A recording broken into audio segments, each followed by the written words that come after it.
기도하시겠습니다. 오늘도 우리에게 새로운 하루를 주신 하나님, 감사와 찬송을 올려드립니다. 오늘도 또 성탄의 기쁨이 가득하기를 원합니다. 내일도 또 성탄의 기쁨이, 그 다음 날도, 아니 평생 동안 성탄의 기쁨이 가득하게 하여 주시옵소서. 낮아지신 예수님, 우리를 살려내시기 위해, 대신 죽어주시기 위해 이 땅에 오신 예수님의 희생과 하나님의 사랑을 잊지 않는 우리 모두가 되게 하여 주시옵소서. 오늘도 답답한 심령으로 하나님께 부르짖는 주의 자녀들이 있습니까? 이 시간 기도할 때에 놀라운 응답으로 채워 주시옵소서. 예수 그리스도의 이름으로 기도 올리옵나이다.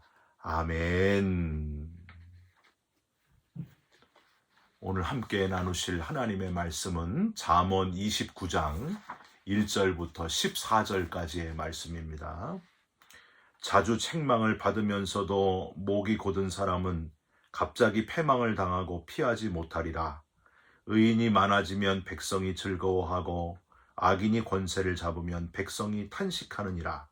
지혜를 사모하는 자는 아비를 즐겁게 하여도 창기와 사귀는 자는 재물을 잃느니라. 왕은 정의로 나라를 견고하게 하나 뇌물을 억지로 내게 하는 자는 나라를 멸망시키느니라. 이웃에게 아첨하는 것은 그의 발 앞에 그물을 치는 것이니라. 악인이 범죄하는 것은 스스로 올무가 되게 하는 것이나 의인은 노래하고 기뻐하느니라. 의인은 가난한 자의 사정을 알아주나 악인은 알아줄 지식이 없느니라. 거만한 자는 성읍을 요란하게 하여도 슬기로운 자는 노를 그치게 하느니라. 지혜로운 자와 미련한 자가 다투면 지혜로운 자가 노하든지 웃든지 그 다툼은 그침이 없느니라. 피 흘리기를 좋아하는 자는 온전한 자를 미워하고 정직한 자의 생명을 찾느니라. 어리석은 자는 자기의 노를 다 드러내어도 지혜로운 자는 그것을 억제하느니라. 관원이 거짓말을 들으면 그의 하인들은 다 악하게 되느니라. 가난한 자와 포악한 자가 섞여 살거니와 여호와께서는 그 모두의 눈에 빛을 주시느니라. 왕이 가난한 자를 성실히 신원하면 그의 왕위가 영원히 견고하리라. 아멘.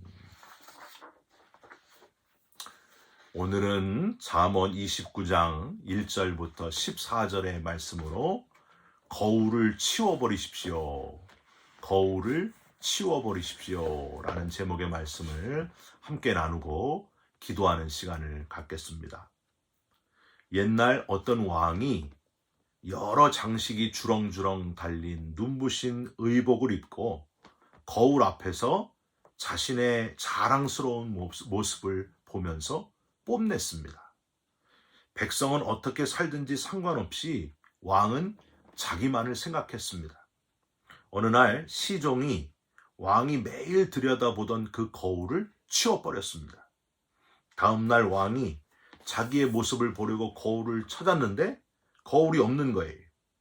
근데 거울은 보이지 않고 거울이 있던 자리의 창문을 통해서 거리를 오고 가는 사람들의 모습을 볼 수 있게 되었습니다. 창백한 여인과 굶주린 어린아이를 보게 되었고, 먹을 것을 찾으며 쓰레기통을 뒤지는 아이들과 허리가 구부러진 노인들도 볼 수 있게 되었습니다. 왕은 큰 충격을 받고 그동안 자기가 입었던 그 화려한 의복을 다 벗어버리면서 평민들이 입는 소박한 옷으로 갈아입고 백성들 가운데로 나아가서 그들의 소리에 귀를 기울이며 그들의 아픔을 함께 나누는 훌륭한 왕이 되었다 하는 이야기입니다. 인터넷 구글은요, 2008년부터 지난 10여 년간 좋은 리더에 대해서 연구를 해왔습니다. 최고의 실적을 내는 훌륭한 리더들을 관찰했고요. 공통적인 모습을 발견했는데 총 10가지의 공통적인 모습이 있었습니다. 한국과 미국의 문화적인 차이가 있기는 한데 그 10가지를 잠깐 여러분에게 소개하면, 첫 번째, 좋은 리더는 훌륭한 코치다. 문제 발생 시에 그 해법을 제시하기보다는 그 순간을 서로 함께 배울 수 있는 기회로 삼는다 하는 겁니다. 두 번째, 직원에게 권한을 주고 일일이 간섭을 하지 않는 리더. 스스로 아이디어를 찾고 개발할 수 있는 자유와 책임을 부여한다고 하는 겁니다. 세 번째, 좋은 리더는 관대한 업무 환경을 제공하고 성취에 대해서 늘 주목했다. 네 번째, 좋은 리더는 생산적이며 결과를 중시한다. 또한 감정적인 터치로 구성원들에게 동기를 부여하고 그들의 잠재력을 극대화할 수 있도록 도와주었다 하는 겁니다. 다섯 번째, 좋은 리더는 소통 능력을 갖고 있고 경청을 하면서 정보를 공유한다고 하는 겁니다. 직원들을 이해하려는 태도를 항상 갖고 있었다. 여섯 번째, 좋은 리더는 직원의 경력 개발을 지원하면서 성과에 대해 함께 생각해 주었다. 일보다 사람들에게 많은 시간을 투자했다 하는 겁니다. 일곱 번째, 좋은 리더는 팀을 위한 명확한 비전과 전략을 갖고 있었다는 겁니다. 직원들이 어떤 방향으로 나아가고 있는지 아는 것은 기본이고 팀원들이 어둠 속에서 방향을 잃지 않도록 계속해서 길을 잘 안내했다. 여덟 번째, 좋은 리더는 팀원을 도울 수 있는 테크니컬한 스킬을 갖고 있었다. 직원이 만일 업무상 어려워하는 부분이 있으면 팔을 걷어붙이고 함께 문제를 해결하려고 하며 또 그 문제를 콕 집어내는 능력을 갖고 있었고 이러한 모습을 통해서 직원들에게 진심으로 존경을 받았다 하는 겁니다. 아홉 번째, 좋은 리더는 회사 전체를 조망하며 일을 했다는 거예요. 리더는 큰 그림을 볼 수 있는 사람이었다. 그래서 회사 전체의 이익을 생각했다. 무의미한 경쟁을 만들어내지 않고 언제나 팀으로 일하는 팀 내 협력을 아주 중요하게 여긴 사람이 바로 좋은 리더였다. 마지막 열 번째, 좋은 리더는 결단력이 있었다. 우유부단하지 않았다. 결단을 잘했다 하는 겁니다. 사랑하는 성도 여러분, 이기적인 모습을 다 벗어버리고 전체를 생각하는 리더, 각 분야에서 어떤 일을 하시든지 그 분야에 좋은 리더가 되시기를 주님의 이름으로 부탁드립니다. 오늘 잠언 29장에서 지혜자는 의로운 왕이 다스리는 나라, 그리고 신실한 가장이 보살피는 그 행복, 가정의 행복에 대해서 가르치고 있습니다. 왕이나 가정의 가장이나 즉 좋은 리더에 대한 교훈을 이야기하고 있는 것이 바로 잠언 29장입니다. 좋은 리더가 나라를 다스리면 나라가 아주 평화롭게 되고 좋은 가정, 좋은 가장이 좋은 리더가 되어서 가정을 다스리면 가정이 행복하게 된다. 그 교훈을 이야기하고 있습니다. 과연 좋은 리더는 어떻게 해야 좋은 지도자가 될 수 있는가? 첫 번째로요, 좋은 리더는 뇌물과 아첨이 아니라 공의로 다스리는 나라가 되게 해야 된다 하는 교훈입니다. 4절을 한번 보세요. 왕은 정의로 나라를 견고하게 하나 뇌물을 억지로 내게 하는 자는 나라를 멸망시키느니라. 여기서 뇌물을 억지로 내게 하는 자는 히브리어로 이시테르모트라고 발음을 해요. 이 말은 뇌물을 받는 자, 의를 파는 불의한 자, 세금을 과중하게 부과하는 자, 이런 여러 가지 뜻이 있어요. 여기 4절에서는 뭐겠어요? 뇌물이나 의가 아니라 세금을 과중하게 부과하는 자로 해석을 해서 가난하고 힘든 백성들에게 세금을 많이 걷어들이는, 백성을 아주 전체를 힘들게 하는 사람, 그런 지도자를 뜻하는 거예요. 자신이 먼저 희생하는 게 아니라 가장 힘든 사람의 짐을 더 무겁게 만드는 지도자. 이런 지도자는 결국 나라 전체를 멸망하게 한다, 그런 뜻입니다. 5절도 한번 보세요. 이웃에 아첨하는 것은 그의 발 앞에 그물을 치는 것이니라. 여기서 아첨하는 히브리어로 마할리크, 이 마할리크라는 말은요, 좋은 말만 하는 걸 뜻해요. 지도자에게 좋은 말만 하는 거예요. 칭찬만 하는 거예요. 부정적인 말 하지 않고 좋은 얘기만 해주는 거예요. 좋은 말은 좋은 말인데 객관적이지 않고 그저 강한 자, 힘 있는 자 듣기에, 귀에 듣기에 좋은 말만 하는 거, 이게 아첨이라는 거예요. 그게 어떻게 된다는 거예요? 그의 발 앞에 그물을 치는 것이다. 즉, 그 지도자로 하여금 함정에 빠지게 만드는 거다. 여러분, 이게 바로 중요한 교훈이에요. 그 다니엘서에 보면 다리오 왕에게 이 총리와 고관들이 이렇게 아첨을 하잖아요. 왕이여, 왕은 최고십니다. 신과 같은 분이십니다.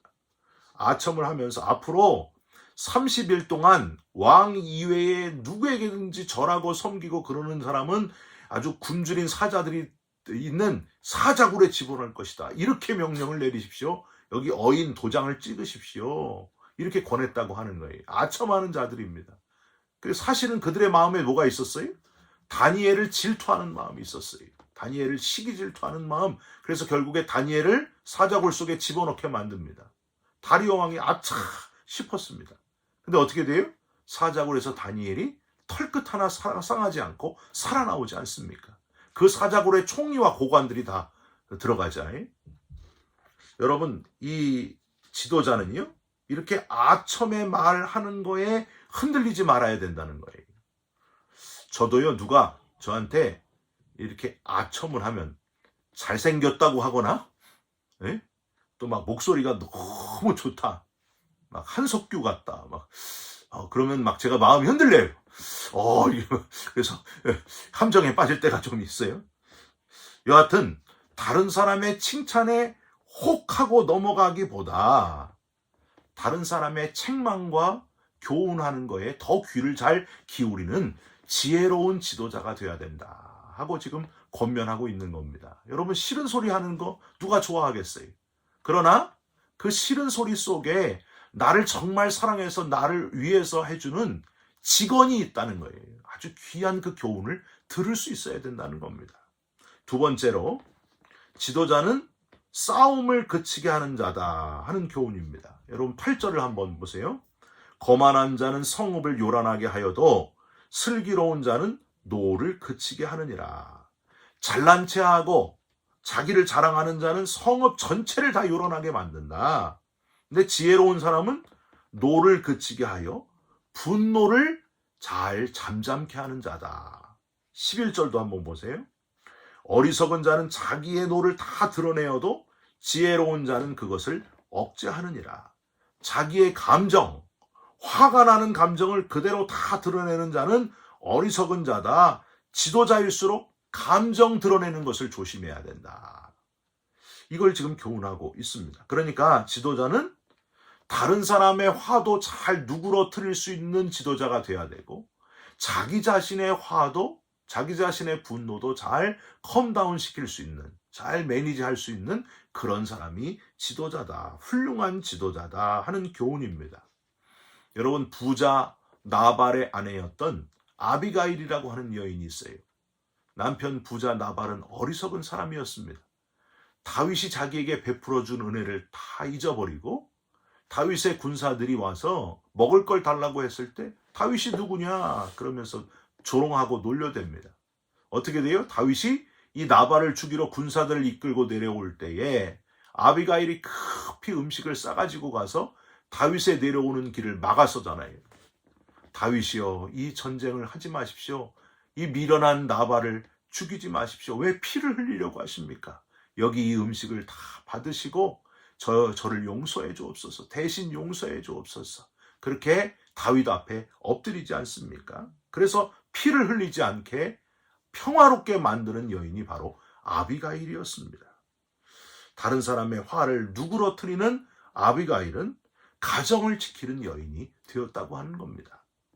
여러분, 성도 1000명이 넘는 대형교회 목사님이 어느 날 차를 운전해 가는데 말이에요.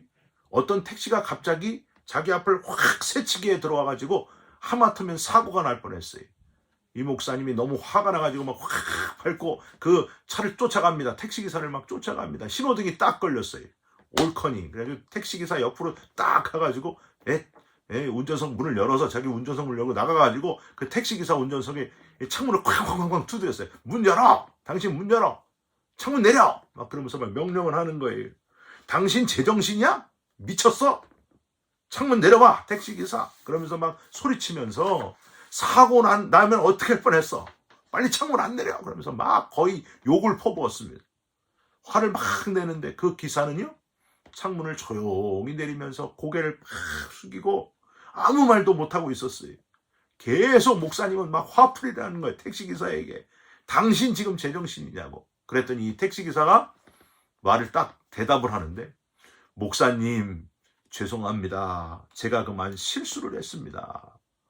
목사님이란 말에 움찔해가지고 목사님이 깜짝 놀라서, 아니 당신 교회 나가십니까? 갑자기 존댓말을 하게 됐어요. 그랬더니 저 목사님 담임하시는 교회 아무개 집사입니다. 그러는 거예요. 목사님이 불사 내가 실수했구나. 목사님도 얼굴이 빨개지고 재빨리 차에 타서 도망가셨다. 그런 이야기입니다. 얼마나 목사님이 민망했겠어요. 잠언 15장 18절에 분을 쉽게 내는 자는 다툼을 일으켜도 노하기를 더디하는 자는 시비를 그치게 하느니라 하셨습니다. 특별히 나를 돌아보면서 내 분노를 먼저 잘 조절할 수 있는 지도자다운 지도자가 되시기를 주님의 이름으로 부탁드립니다. 마지막으로는요, 지도자는 가난한 자, 연약한 자를 돌아보는 자다. 그렇게 교훈하고 있습니다. 7절을 한번 보실까요? 의인은 가난한 자의 사정을 알아주나 악인은 알아줄 지식이 없느니라. 마지막 14절도 한번 보세요. 왕이 가난한 자를 성실히 신원하면 그의 왕위가 영원히 견고히 서리라. 가장 높은 자리에 올라갈수록 마음은 가장 낮은 자에게 있어야 된다. 가장 연약하고 부족한 자를 돌아보는 긍휼한 마음을 가지고 있어야 된다. 그런 교훈입니다. 신명기 24장 19절, 내가 밭에서 곡식을 벨 때에 그 한 뭇을 밭에 잊어버렸거든. 다시 가서 가져오지 말고 나그네와 고아와 과부를 위하여 남겨두라. 그리하면 내 하나님 여호와께서 내 손으로 하는 모든 일에 복을 내리시리라. 고아와 나그네와 과부를 돌아보라고 하는 내용이에요. 야고보서 1장 27절에 하나님 아버지 앞에서 정결하고 더러움이 없는 경건은 곧 고아와 과부를 그 환난 중에 돌아보고 또 자기를 지켜 새 속에 물들지 아니하는 이것이니라.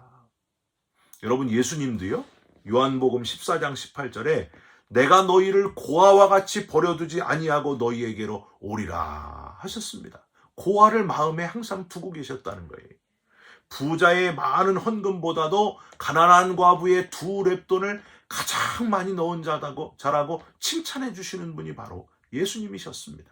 예수님의 마음에 과부와 고아를 긍휼히 여기는 마음이 항상 있었다는 거예요. 여러분, 아무에게도 도움을 요청할 수 없는 힘없는 이들을 돌아보는 긍휼한 마음, 관용의 마음, 사랑의 마음, 그 마음이 바로 저와 여러분의 마음이 되시기를 주님의 이름으로 부탁드립니다. 지도자라면 그 마음을 꼭 갖고 있어야 된다는 거예요. 높은 위치의 지도자일수록 더 낮은, 가장 낮은 자를 잊지 말아야 된다고 하는 겁니다. 하나님도, 전지전능하신 하나님께서도 우리를 불쌍히 여기셔서 가능성이 없는, 죽을 수밖에 없는 우리들을 위하여 우리들을 긍휼히 여기셔서 하나밖에 없는 독생자를 이 땅에, 이 낮은 곳에 보내셔서 우리 대신 죽게 하심으로, 십자가에서 죽으심으로 저와 여러분을 살려내신 구원의 하나님이셨습니다. 긍휼의 하나님, 사랑의 하나님, 만물을 지으시고 세계의 역사를 이끌어 가시는 하나님께서 정말 이 보잘것없는 저와 여러분들, 죄 많은 우리들을 위해서 하나밖에 없는 독생자를 보내서 우리를 살려내신 사건, 그게 바로 성탄절의 위대한 그 놀라운 사랑의 의미라고 하는 거예요. 여러분, 성탄절이 지났지만은 계속해서 우리 마음에 성탄의 감격이 계속되시기를, 긍휼의 마음으로 우리를 위해 아기 예수 메시아를 보내신 하나님의 사랑으로 마음이 뜨거워지시기를 주님의 이름으로 부탁드립니다. 오늘도 여러분 하루를 살아갈 때에 내 주위에 가장 연약한 자, 부족한 자가 누가 있나? 한 사람에게, 그 한 사람에게라도 내 작은 정성을 드릴 수 있는, 내 사랑을 베풀 수 있는 복된 하루가 되시기를 주님의 이름으로 부탁드립니다. 그러면 하나님이 저와 여러분을 참 좋은 리더다, 지도자다 하고 칭찬해 주실 줄 믿습니다. 기도하겠습니다. 하나님, 우리 앞에 나만 보는 이기적인 그 거울을 다 치워버리게 하시고 다른 이들을 돌아볼 수 있는 지도자가 되게 하여 주시옵소서. 뇌물과 아첨의 유혹을 이기고 공의로 다스리는 지도자가 되게 하시고 우리가 가는 곳마다 다툼 싸움이 그치게 하시며 연약한 자를 돌아볼 수 있는 눈을 가진 긍휼한 마음의 지도자로 삼아 주시옵소서. 예수 그리스도의 이름으로 기도 올리옵나이다. 아멘. 하늘에 계신 우리 아버지여, 이름이 거룩히 여김을 받으시오며 나라가 임하시오며 뜻이 하늘에서 이루어진 것 같이 땅에서도 이루어지이다. 오늘 우리에게 일용할 양식을 주시옵고 우리가 우리에게 죄진 자를 사하여 준 것 같이 우리 죄를 사하여 주시옵고 우리를 시험에 들게 하지 마시옵고 다만 악에서 구하시옵소서. 나라와 권세와 영광이 아버지께 영원히 있사옵나이다. 아멘. 사랑하는 성도 여러분, 따뜻한 마음, 긍휼한 마음을 가진 하나님이 기뻐하시는 지도자가 되시기를 주님의 이름으로 부탁드립니다. 여러분 사랑합니다. 축복합니다. 감사합니다.